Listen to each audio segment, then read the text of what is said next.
Hi! Welcome and welcome back to my YouTube channel. And for today's tutorial, ituturo ko sa inyo kung paano nga ba mag-share ng friends note sa ating messenger app. But first, kindly subscribe to my channel and don't forget to hit the subscribe button and the bell to notify you for my new updates. And once you learn more, just keep on watching and let's start. So ayan guys, for today's video, i-open lang natin ang ating messenger app or yung ating messenger account.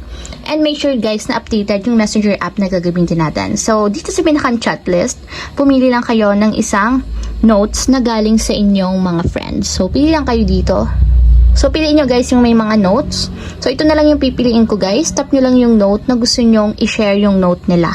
Or gusto nyong gayahin. So tap nyo lang yung note na yon. And ganyan guys yung lalabas kapag nag-tap tayo ng ibang notes or ng friends notes. So makikita nyo guys, mayroon ditong parang repost button. So ang gagawin nyo lang, tap nyo lang siya guys.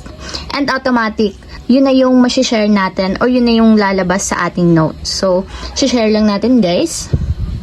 And ayan, nag-note shared na tayo. So, katulad lang din ng share ng friends natin yung ating nilagay sa ating notes. So, ayun lang guys. Ganun lang kasimple kung paano nga ba mag-share or mag-repost ng friend notes sa ating messenger app. If you have a question, kindly comment down below and don't forget to hit the subscribe button and the bell to notify you for my new updates.